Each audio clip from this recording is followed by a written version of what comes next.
Nothing good happens when you're in places you shouldn't be. It wasn't my fault. I was sitting at a stoplight and a guy pulled up next to me. He gestured for me to roll down my window. "You have a flat tire," he said. I told him thanks and pulled into the Walmart parking lot on the right. I got out and took a look. Damn. There was a screw head screwed into the tire tread and air was slowly leaking out. Great. Now what now? I decided to go to the house and buy a jar of that slime.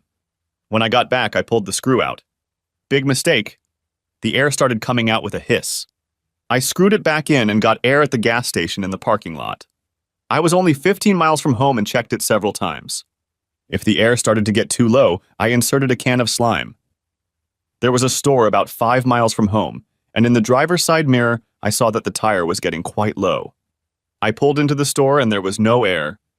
It was time to check the slime. I put it in the tire and some green slime came out. I guess they don't call it slime for nothing, but the hissing of air coming out stopped. I was about to get back in the car when I noticed a pickup truck pull up. It was one of those giant ones with huge tires. It sat so high you would need a ladder to climb in. I recognized this truck from somewhere. The door opened and a tall, blonde-haired guy stepped out. He was wearing cowboy boots and a huge belt buckle. I giggled a little, but that subsided halfway through. The passenger door opened and a beautiful woman with raven hair jumped out. I definitely recognized her. It was Rachel, the woman I'd been married to for the last 18 years. What the hell? I parked off to the side and they didn't even notice my car. It was a company car, one of those little box-shaped imports, and not very noticeable, I guess. Walking into the store, they were holding hands and she was laughing in his face. I felt as if someone had punched me in the stomach. I couldn't breathe, couldn't move. All I could do was stand there like a fool. Now I remembered where I'd seen this guy before. He worked at the same company as Rachel. She was the office manager at a mental health clinic, and he was one of the customer service people. I saw the truck outside their building. The question was, what was Rachel doing with it? I couldn't remember his name. Finally, it occurred to me, Jerry Garner. The question was, why wasn't Rachel at work? I was going to find out. I went back to the car and waited. He helped her into the seat as they came out of the store, carrying cups of coffee. They sped off with a roar, and I followed at an inconspicuous distance. They pulled up to our house and he pulled into the garage. The door came down and I couldn't see anything else. I sat there for about 30 minutes, but the thought of the tire made me nervous. I kept checking it, but if it was down, I couldn't see it. 2 hours later, the door opened and they drove past me. I held the file folder in front of my face, but I don't think they would have noticed. She was sitting directly across from him, and they were too busy looking at each other to notice anything else. Rachel didn't leave until 5, and now it was 2:30. I had plenty of time. First, I had to go into the house and see what I could find. At 4, I had to pick up Toby, and I had no idea what I was going to tell her. Toby was my 15-year-old daughter. I couldn't imagine what I'd find inside, but maybe I'd get some answers. When I entered the house, everything was quiet. I could hear the dripping of the faucet I was going to fix in Toby's bathroom. That was the only sound besides the whisper of air coming out of the air conditioning vents. I looked around but didn't see anything out of the ordinary. I checked upstairs. The bed had been changed. There were fresh sheets. My heart dropped like a stone. I pressed my back against the wall and slid to the floor. I felt numb. There seemed to be only one rational explanation. I sat like that for probably 30 minutes. My mind was in freewheeling mode. I couldn't make sense of my thoughts and felt as if I had been drugged. My stomach rumbled, and I stood up and opened a Sprite. I was hot and sweaty, so I went back to the bathroom. I fumbled for a washcloth in the toilet, soaked it in the sink, and washed my face with cold water. After washing my face, I felt a little better. And then I noticed something. The floor of the shower room was wet. They had showered before going back to work. I walked back into the bedroom and sat on the edge of the bed in a daze. The bed my wife and her lover had just left. At that thought, I jumped up and looked at her in horror. This was a crime scene. I had no idea what I was going to do. Well, I was going to divorce Rachel. That went without saying. I had no idea. I didn't know any lawyers, I had no idea how to proceed, and I had to pick up Toby from school. Toby. What was I supposed to tell her? I walked out to the car feeling like I'd been drunk for 10 days straight. My head was throbbing and I looked like a warmed-over death. I was in no condition to drive, but I couldn't keep Toby waiting. I suddenly realized that she was the only being in my life that I could truly count on. My baby was going to be okay. I had to take care of it. Whatever I did, everything had to take her opinion into account. When I stopped in the line of cars, I saw her waiting at the door of the school. She was walking down the sidewalk to her car, so beautiful it made my heart ache. Toby had her mother's hair and skin, dark, almost Mediterranean. She had the most impressive eyes I'd ever seen. They seemed dark brown like her mother's with gold and green veins. The doctor called them hazel, but I'd never seen anything like them. She was tall like me, with long honey brown legs and beauty. She opened the back door and tossed her backpack in. Once inside, she leaned in to kiss me and froze. "Daddy, what's wrong?" she asked. "Are you sick? Did something happen? Is Mommy all right? What's wrong, Daddy?" Her voice was rising, and I could hear a note of fear in it. I had to say something. "I'm fine, kitten," I said. "No one got hurt or sick or anything?" "I need to talk to you, Toby. Let's go to the park and I'll just let me hold you and talk to you for a minute, okay? Don't ask me any more questions until we get there, okay?" "Okay, Daddy, but you're scaring me," she said. "I know, kitten, but it's going to be okay," I told her, hoping it wasn't a lie. It only took 5 minutes to get to the park. I had rocked her 1,000 times on those swings. Rachel and I sat on the benches and watched her play on the equipment. Happy times. Will my whole life consist of nothing but memories of happy times? We walked over to one of the benches, and she took my hand in hers, wiggling her arms, the way she had done since she was a tiny baby just learning to walk. We sat down, and I struggled to find the words to begin. "Just tell me, Daddy," she said. "I can handle it." "Well, I'm not sure I can," I said. The story came out. I told her everything. Everything I'd seen, everything I'd felt, and the tears rolled down my cheeks like a river. She held my hand, and when the fountain of words and feelings ran dry, she clung to me. "That doesn't sound good, Daddy," she said. "We need to go home and ask Mom about it." "I guess it all depends on what she tells us. I know it looks bad, but we don't know enough. We have to talk to her." I kissed the top of her head. My heart raced with pride. My baby girl was so much braver than I was. She tugged my hand until I stood up. "Do you want to go?" I asked her. Her eyes were shining. She had just gotten her driver's license. A cloud flashed in her beautiful eyes, but it passed quickly.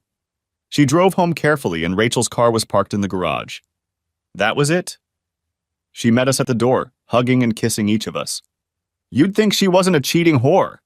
Either she was an Oscar-winning actress, or I had misunderstood the whole situation. "Would you like takeout today?" she asked. "My treat." "I think we need to talk to you for a minute, Mom," Toby said. "Okay. Everything okay, baby?" "I don't know," Toby said. "Let's find out." We walked into the house, and I sat down on the couch next to Toby. Rachel remained seated on the hideous chair she just had to have. "What's wrong?" she asked. There wasn't an ounce of concern on her face. "How was your day?" I asked. She looked at me curiously. "The usual," she said. One of the company representatives had brought lunch from the onion basket. It was very crowded, and I hardly had a spare minute. "Why do you ask that?" "So you've been in the office all day?" asked Toby. "Of course," she said. "What kind of questions are these?" "What's going on?" "So you weren't at this house this afternoon with Jerry Garner?" I asked. Her face went pale. "Of course not," she said. "Are you accusing me of something, Oliver?" "I saw you," I told her. "What? You didn't see anything," she stammered. "What are you trying to do?" "He's lying, Toby. I've been in the office all day. You can ask Angel." "No, I don't think he's lying, Mom," Toby said. "I think you're lying." "I'm not going to ask Angel. She'll lie for you. I think I'm going to call David Jones. He's your boss, right? I don't think he'd lie for you." "What's his number?" "He's gone tonight," said Rachel. "I'll have him call you tomorrow." "What are you two doing? Trying to trick me or something? You think you can just come in here and try to trip me up? What are you accusing me of?" I guess she thought the best defense was a good offense. "I think you lied to yourself," I told her. You lied, Rachel. All three of us know you lied. Why did you do it? I could see the wheels turning in her head. Okay, I was here, she said. That's the reason I didn't want to tell you. I knew you'd give me the third degree and try to accuse me of something. Nobody accused you of anything, Toby said. I'm accusing you, though. You tried to make me believe Daddy was a liar. You tried to make him look like a liar to cover up your lies. What are you lying about, Mom? Are you having an affair with that asshole? You don't even know him, Rachel said. Why do you say he's a jerk? I've met him twice, Toby said. The way he looks at me makes me want to take a bath. But it doesn't matter. Are you having an affair with him? Rachel's eyes ran from one place to another for a moment. She looked like a trapped animal. I didn't mean for it to be like this, she finally said. I wasn't ready. Wasn't ready for what? Asked Toby. I just fell in love with Jerry, she said. She looked at me. I'm sorry, Oliver, it just happened. We work very closely together, you know that. I don't know. He's like the other half of my soul. We just connected, and there was nothing I could do about it. We're in love. I was going to tell you when we were ready. As soon as we can both get divorced, we'll get married. I'm so sorry. I didn't want you to find out this way. Toby, it's going to be okay. You can still see your dad whenever you want. Jerry has a very nice house on the lake. He has a daughter too, you know. He likes you and will be very happy. Are you crazy? Toby practically exploded. I'm not going to live with that asshole. He'll probably sneak into my bedroom at night to molest me. You're right. I'll see Dad whenever I want because I'll be living with him. I won't see you, though. How could you? She turned on her heel and went upstairs to her room. I heard the lock on her door click. Rachel turned and looked at me. She'll get over it, she said. Jerry's a really nice guy, Oliver. I think you'll like him. I'm sorry, but I need to be happy. Jerry makes me happy, and that's all there is to it. I just stared at her. What kind of person was that? It was like she'd been kidnapped or something. I wasn't going to argue or discuss anything with a dangerous lunatic. Whatever you say, Rachel, I said. When are you moving out? Moving in? She asked. No. I don't have anywhere to go. Jerry's married, and there's nothing we can do until we tell his wife. We'll all have to get a divorce and see how the settlement goes before we know what to do. No, you're moving out, I told her. I'll give you 3 days. Her jaw dropped. What the hell are you talking about? You can't kick me out of my own house. If anything, you're the one who should move out. You're forgetting something, I said. This is my house. I owned it before I met you. It was paid for and I owned it before we were married. The house is not marital property, it's mine. My name is on the deed, yours is not. No, you are moving out of my house. Where? She asked. Are you just going to throw me out on the street? I don't care where, I said. Maybe you can get a room at the Cheating Hooker Motel. Maybe one of those ones that rent by the hour, you know? That's where you whores do your dirty deeds, right? Her eyes filled with tears. That really hurts, Oliver, she said. You don't have to call me names. I wasn't trying to fall in love with Jerry, it just happened. We just matched and I realized I had to be with him. I wasn't trying to hurt you. Ah, you just accidentally hit me, I said. It's like falling while running with a stick in your hand and poking your eye out. My mom always warned me about that. Now I understand how it happens. Well, it's all right then. It was an accident. You don't have to be so sarcastic, she said. Why can't you just accept the fact that we love each other, Oliver? I don't know, Rachel, I said. Maybe it has something to do with the fact that when I left this morning, you told me you loved me. And now you're telling me you love him. I guess I'm just a little confused. I love you, Oliver, she said. I'll always love you. I'm just in love with Jerry. Oh, well, that explains it then, I said. You've told me every day for the last 18 years that you were in love with me, Rachel. I thought that's why we got married. We were in love. I guess I was deluded. Oh no, we were in love, she tried to take my hand. I shook it off. You have 3 days, Rachel? If you're not out in 3 days, I'll have the sheriff remove you and throw your shit out in the driveway. Please, Oliver. She was scared now. It doesn't have to be like this. We can still be friends. Jerry wants to be your friend too. We have Toby to think about. I told you I love you, and I don't want to lose you as a friend. We've been together too long for you to just give that up. I just stared at her for a minute.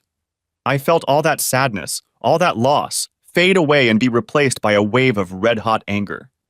You must be crazy, Rachel, I said. Friends? With you? With that asshole? I'm guessing no. You need to tell that piece of shit that if he sees me, it's only for a short time before he runs away as fast as he can. As for you, you're the enemy, Rachel. I will burn your house down. You have 3 days, and then I never want to see your whore ass again. I'll talk to a lawyer in the morning and you'll get your divorce as soon as possible. I turned and went into the bedroom, leaving her standing there making noises. That was it for me. She followed me around, continuing her bullshit about friends as I moved her things into the spare bedroom. She had more clothes in her closet than I could carry, so I just threw them on her, carried the armful to the spare bedroom and hung them in the closet. She followed me out. She stood there for a while, yapping and watching me, but when she went to hang up her clothes, I took advantage of the situation to leave and lock the bedroom door. I heard her coming down the hall, but she tried the knob and left. Toby texted me a few minutes later. Are you okay, Dad? Yes, kitten, how about you? I wrote back. No, but I will, she said. Okay, love you, I sent. Text me if you need anything.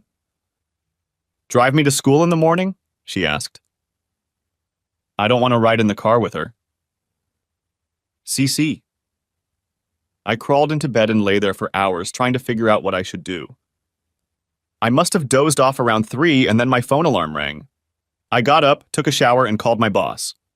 I told him I was getting a divorce and needed a few days off. He told me to take as much as I needed and explained everything properly, which he was sorry about. I went and brewed some coffee, had a cup or two, and made breakfast for Toby and me. She came down on time, looking as lovely as ever for me, and pounced on breakfast. After a while, Rachel came in and had a cup of coffee too. She tried to talk to us, but we ignored her. It was time to take Toby to school, and Rachel asked if she was ready. Toby just looked at her, turned to me and asked, Are you ready, Daddy? I jingled my keys and she grabbed her backpack. Fine, you can act like 2-year-olds if it makes you feel good, Rachel said. She walked away, grabbed her purse, threw us another look, and left. I dropped Toby off at school and she gave me a kiss on the way out. I sat and watched her walk into the school. I thought about my friend Dan. He had just gone through a divorce and I decided to call him and see what kind of lawyer he had used. He didn't recommend his own lawyer. He told me that I should use his wife's lawyer. He gave me a name and I looked up the number. When I called, a woman answered the phone and left me on the line after I told her what I needed. She agreed to meet with me in the afternoon and I took all the usual steps. We had an investment and there wasn't much I could do about it. I could make sure she didn't have large credit card bills, so I called and lowered the limits on our cards to $500.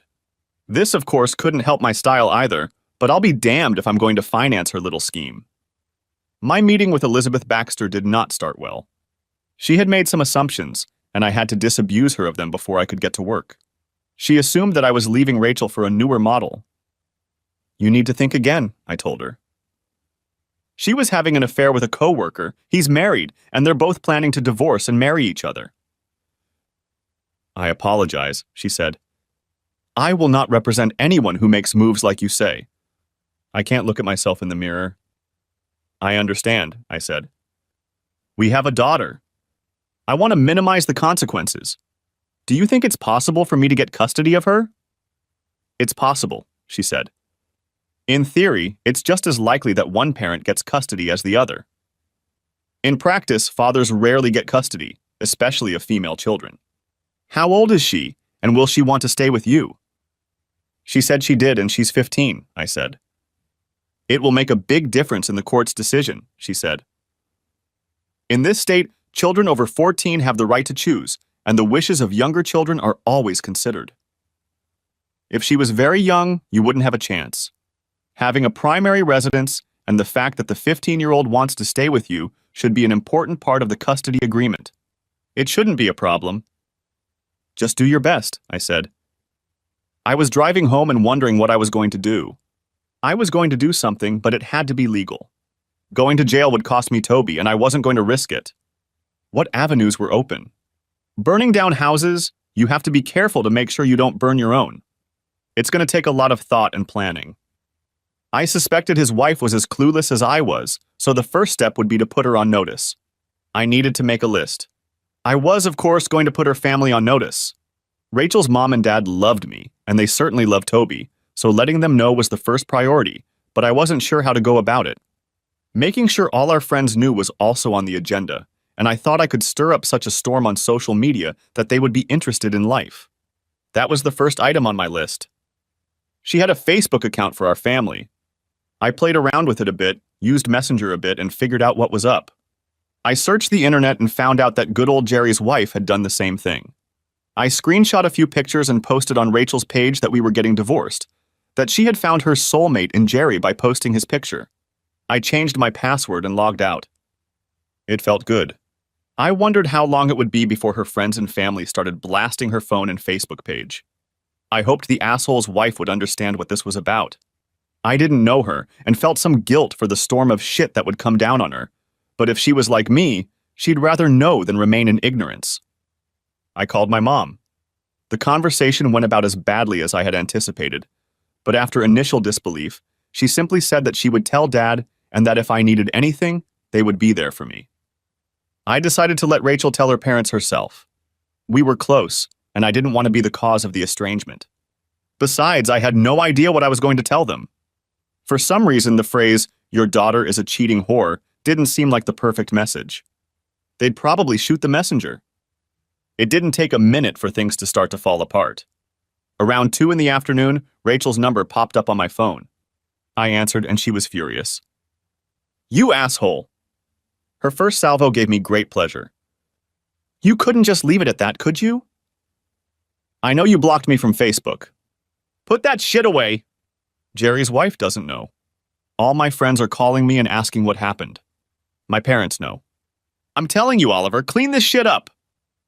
"No, you're not my boss," I told her. "What, are you 5 years old?" "Put that away, Oliver, I'm telling you." "Why?" I asked. "You should be happy. Everyone can get used to you and your soulmate being just that. Are you ashamed that people know you're a cheating whore, Rachel?" "I don't—" She stopped.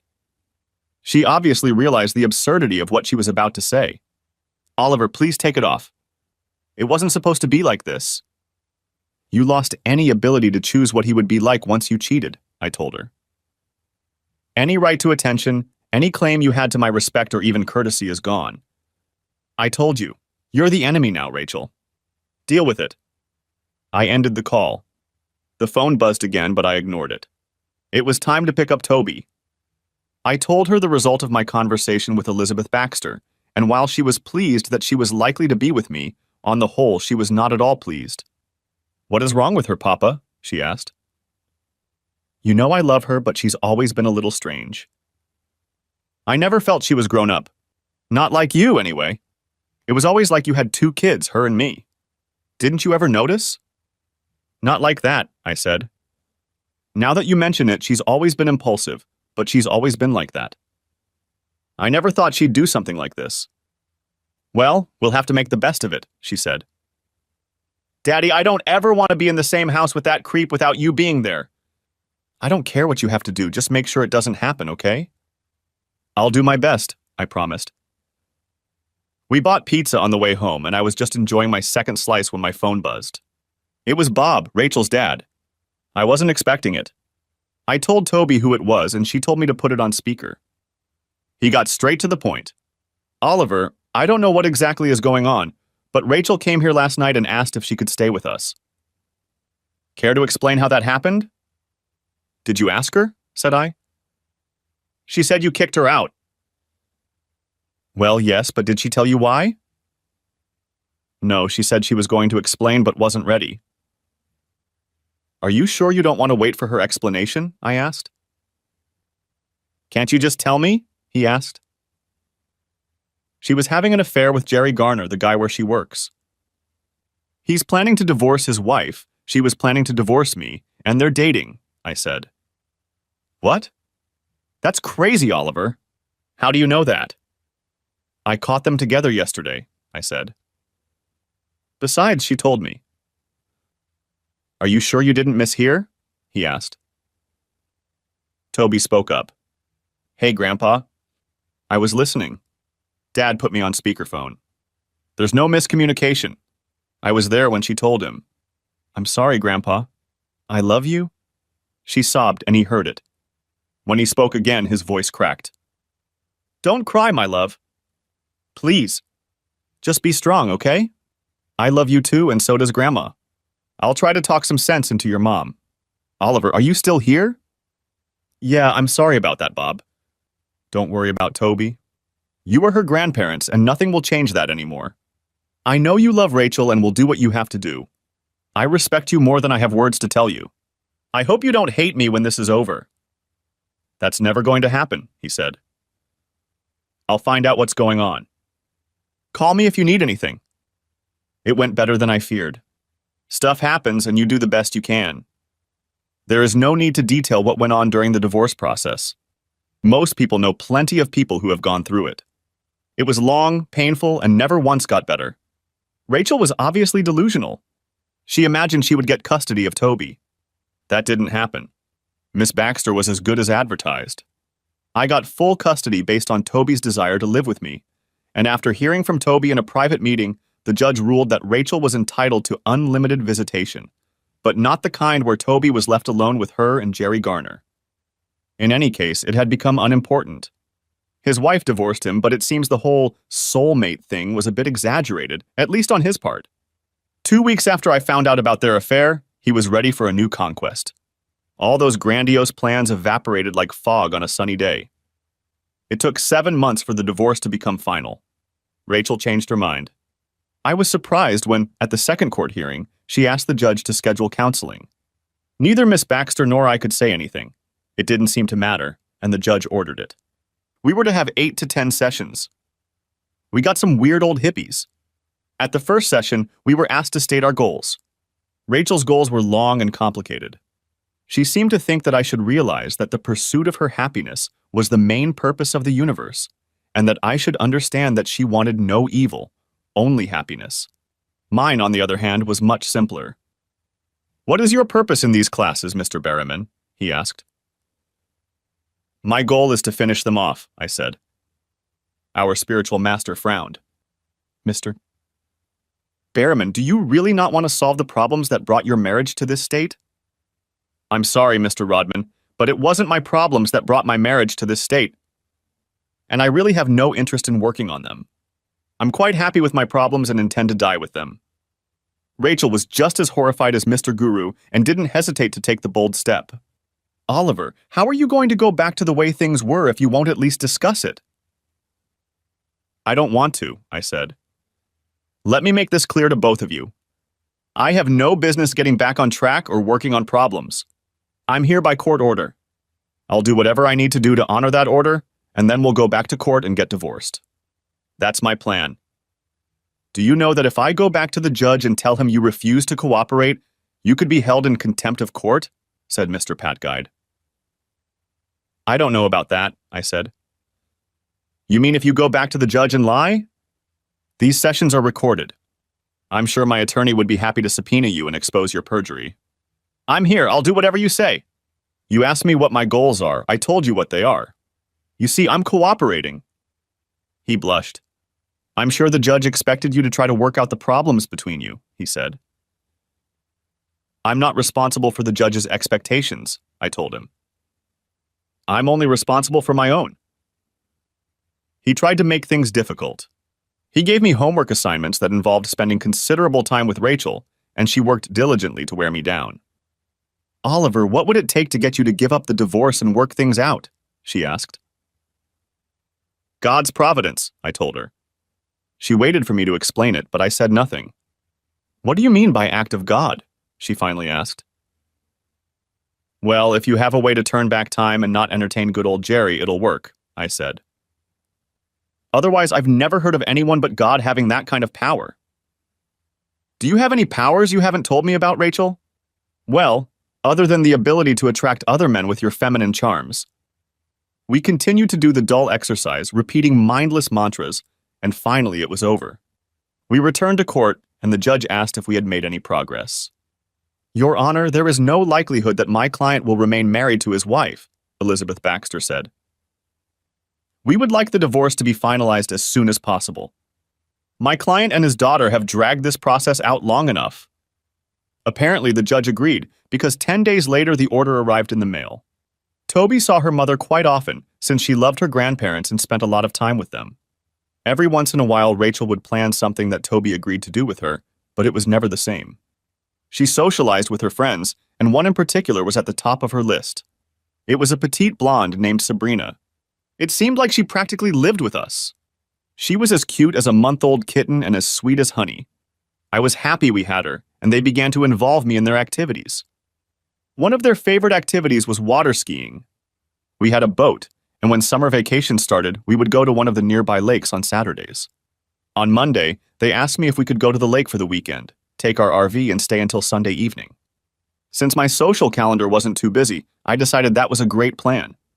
Toby and Sabrina spent all week planning, and on Thursday we packed everything they wanted. On Friday afternoon, a new red Jeep Cherokee pulled into our driveway and Sabrina jumped out. A nearly identical woman jumped out of the driver's side, and Toby rushed over to hug the stranger. She and Sabrina led the unknown and clearly nervous woman over to me. Daddy, Toby said, this is Julie. She's Sab's mom, and I know you haven't met her yet. Julie held out her hand. Hello, Oliver. The girls have told me so much about you. Thank you so much for inviting me to come with you this weekend. To tell you the truth, I was a little jealous that they were spending so much time with you and not me. She smiled mischievously at me, and I immediately understood why her daughter was such a charming little minx. I looked at Toby, and she gave me a fierce look. My knees trembled, and I knew when to give in. The trembling intensified when I looked at Sabs, and she raised one eyebrow. This is going to be great, I said to Julie, regaining my composure. We always have a great time. She wasn't stupid. She shifted her gaze from me to the girls, then back to me. Oh my God, she said. You didn't know, did you? The girls. She didn't have time to say a word. She was buried under an avalanche of hugs, kisses, and pleas. Please, Mommy, don't worry about it. We're going to have so much fun, Sabrina said. It's okay, Julie. Daddy will love you as much as I do, and he's a great guy, Toby says. Look how he just went along to get along. She untangled herself and looked around at them. You two go sit on the porch and I'll talk to Oliver, she said. They showed some reluctance, and she said, now. They took her seriously and scattered. I'm so sorry, Oliver. I had no idea, she said. I'm going to take Sabs and leave. She'll be grounded for a month. God, this is embarrassing. She looked so small and embarrassed that I stepped forward and put my arms around her. She tensed at first, but then relaxed. Yeah, it's embarrassing, I said. They're very naughty, but you and I both know there's nothing wrong with them. Let me guess, you're single? She looked up at me and laughed. God, she was cute. No, she isn't. Do you think that's the point? I'm pretty sure, I said. Here's the thing. You're packed, you've got the weekend, the lake will be great. I'm not a bad guy, which you know from hanging out with Toby. Let's play along. It'll be fun. We can tweak them a little bit. What do you say? She stepped back, looked around at the waiting faces of the girls and said, Yes, let's go. I gave them a thumbs up and they jumped to their feet and rushed toward us. I heard Toby let out an enthusiastic yes. I stopped them and took one under each arm. Girls, that wasn't very pretty, I said. Sabs looked up at me and growled in her best Skeletor voice, I am not cute.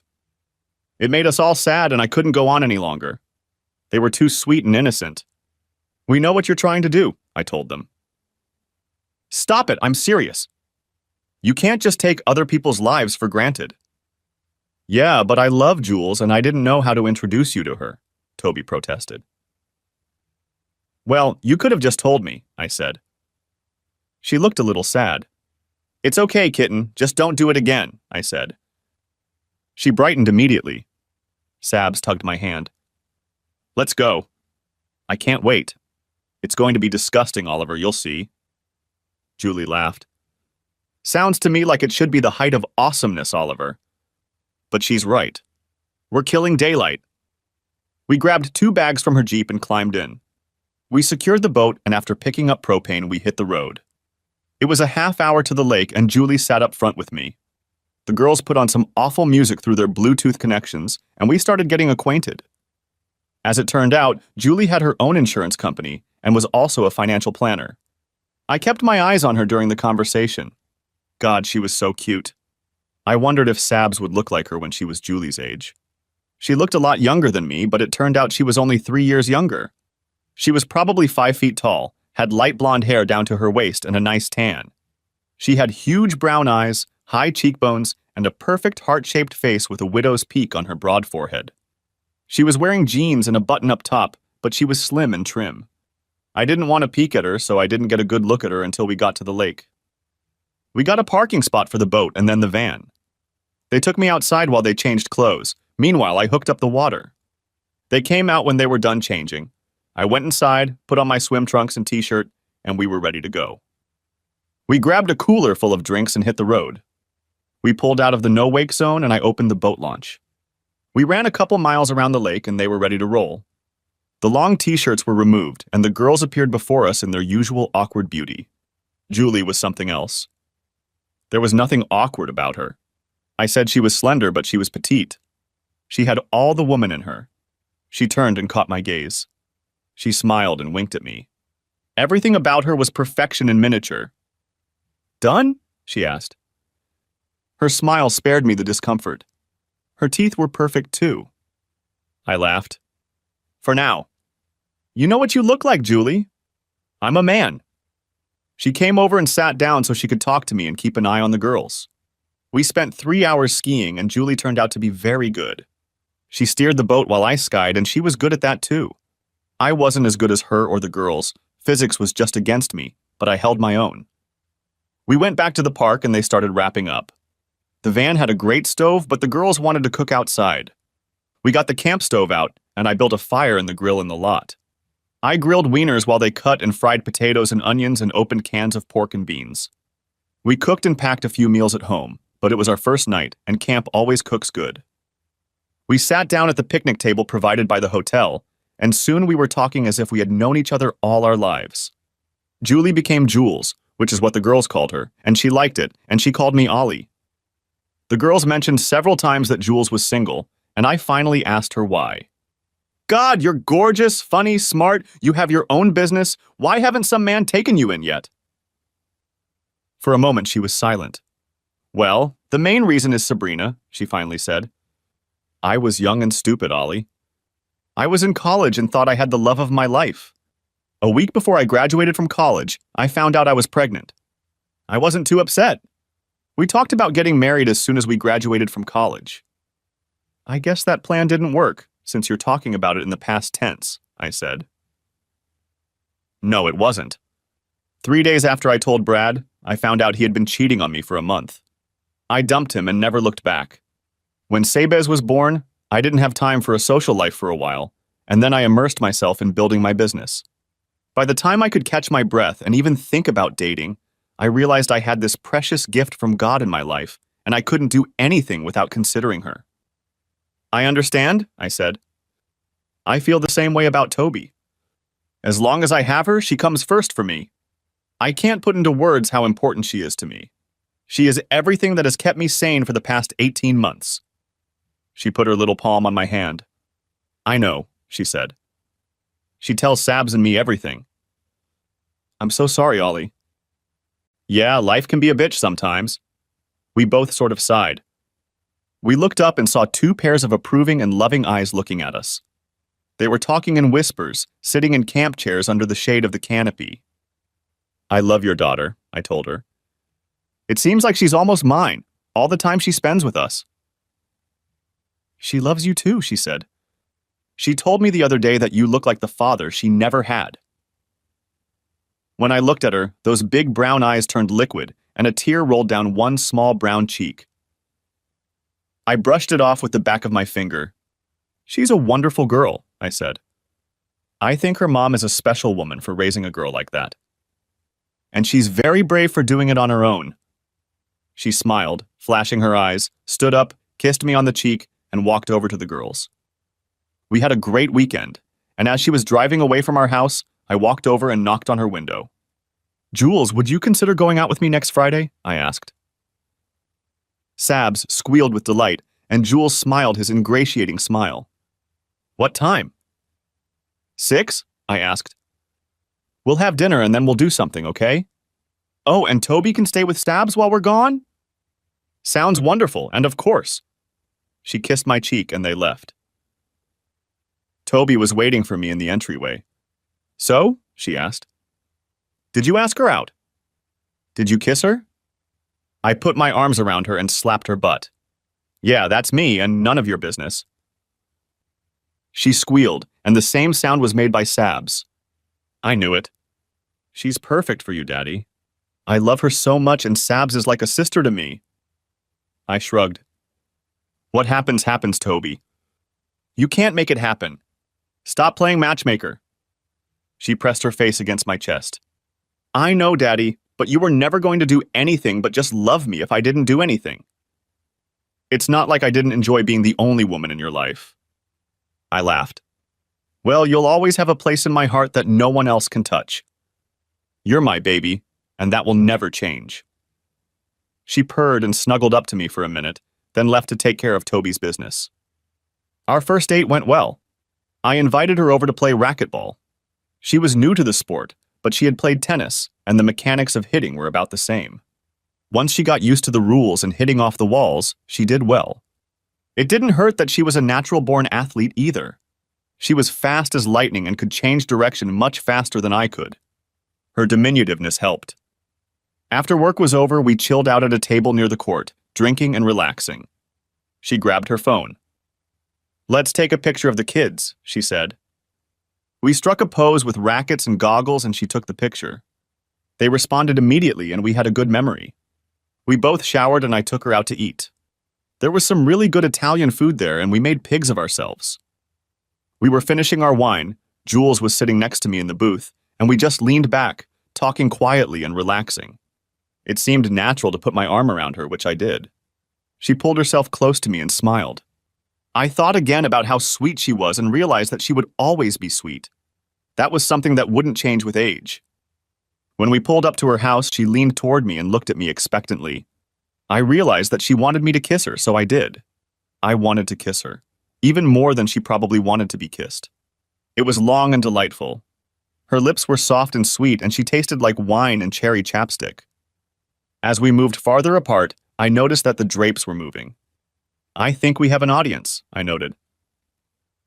She giggled, becoming very much like her daughter, or maybe her daughter was like her. I'm not surprised. You know they're trying to hook us up, right? Is that okay with you? I asked. She blushed. No, I like everything I know about you, Ollie. Me too, I said. We'd better get in there before they rip the curtains down. We met every Friday for 4 months. We were getting closer and closer, and I wanted our relationship to grow. I didn't want to pressure her, but some of our dates were getting pretty hot towards the end. I also found that I enjoyed having her as a friend almost as much as I enjoyed having her as a girlfriend. We chatted constantly on the phone. She texted me funny things or just a few words several times a day, and I did the same.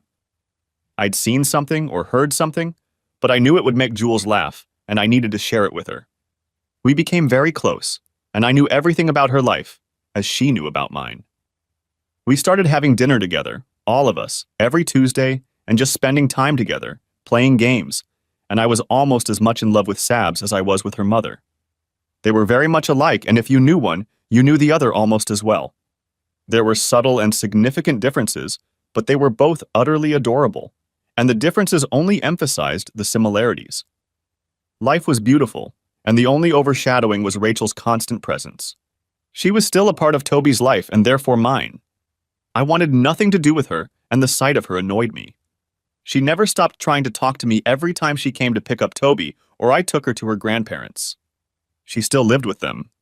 Along with Jerry, she had lost her job at the clinic and was now working at another private clinic on the other side of town. If she annoyed me too much, I would ask if she had heard from him. That quickly put a stop to her attempts. How long will it take you to forgive me? She asked on one such occasion. Forgive you? For what? I asked. As far as I know, you don't believe you've done anything wrong. Not once have I heard. Forgive me, Oliver. I was wrong. I'm sorry I tried to make Toby believe you were a liar. I'm sorry I tried to take her away from you, tried to rape you in the divorce.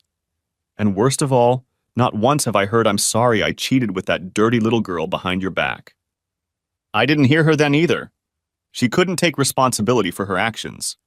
I didn't know what it meant to forgive her. I reconciled and calmed down. I hadn't forgotten, but I wasn't going to spend a minute being bitter about it. People have the right to do stupid things. They have the right to divorce you, dump you, end their friendship with you, and you just accept it and move on with your life. People do shitty things every day. At that moment, I wanted to punish both cheaters, but I quickly stopped doing so. Their punishment was that they were who they were. They had to live with themselves. I intended to live with myself, and that meant leaving the lies and cheating in the past and living my best life.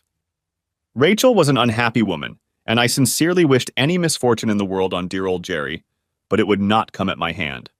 May God or the universe punish them. I had no part in this game. She became even more miserable when she found out I was dating Jules. I had left Toby at his grandparents' house for the night, and she came out to the car and stopped me. I heard you're dating the mother of one of Toby's friends, she said. I just looked at her. Is it true? She asked. That's my business, I said. Like hell you do, she snarled. I'm your wife, I have a right to know. You have rights to shit, I told her. You're not my wife. You found your soulmate, and it wasn't me, remember? Then this thing called divorce happened. My business isn't your business anymore, and yours isn't mine. Back off, Rachel. Don't stick your nose in my business anymore. When I left, I was steaming. Damn it, that bitch just couldn't leave it alone. I told Toby what happened. She was just as pissed off as I was. I ended up taking her to her grandparents, and Rachel took her out of our house. From then on, Bob or Cindy, the grandparents, would come to our house and pick her up. It took away a major source of stress in my life. On the 7-month anniversary of our trip to the lake, I asked Jules out on a date.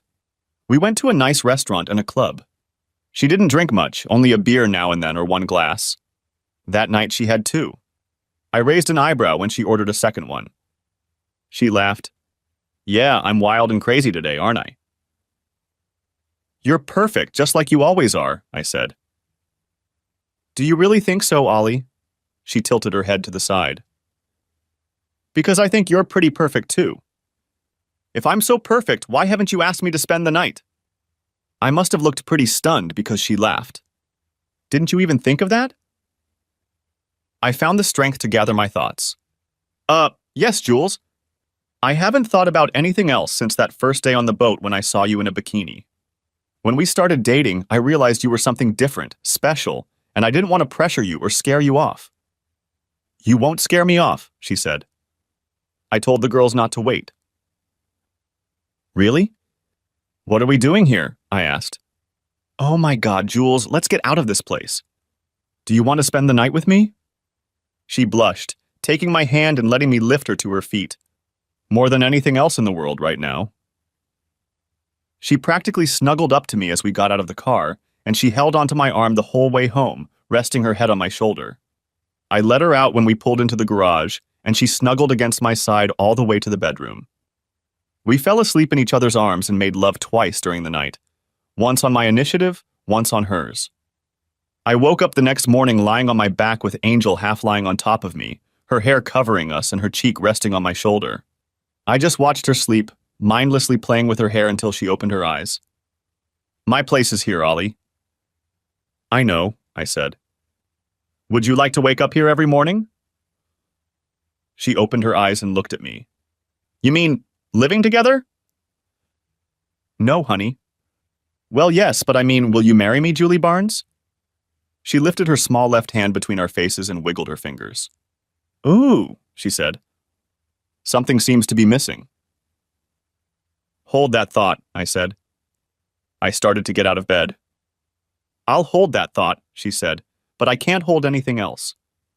I have to pee so badly. I laughed. Go, I'll meet you back here later. She scurried away, and I went down to my office, remembering to use the facilities. I got what I'd come for out of the safe, and when I came back, she was already lying in a little ball under the blanket. I climbed inside and took her left hand again. I looked into her eyes and saw only love there. Julie, will you marry me? I put the ring on her finger. It was too big and we would have to resize it, but for now it was just right. She took it in her hands and looked at it. It's beautiful, she said. It looks antique. Where did you get it? When did you buy it? Remember when I told you I was going to the auction? Said I. That was about a month ago. Yes, I remember. They were auctioning off the estate, right? Yes. I didn't tell you that I saw this ring in a catalog and went with the intention of buying it and asking you to marry me. It was made in England around 1810 for the Duchess of Avon. It has a long history. Do you like it? I'm thrilled, she said. It's the most beautiful ring I've ever seen. Are you going to answer my question? I asked. What? Oh. Yes, Oliver. Yes, I'll marry you. Oh my God, yes. I laughed and squeezed my bride in a hug. Thanks for watching, hope you enjoyed it. So subscribe to the channel and watch the next video.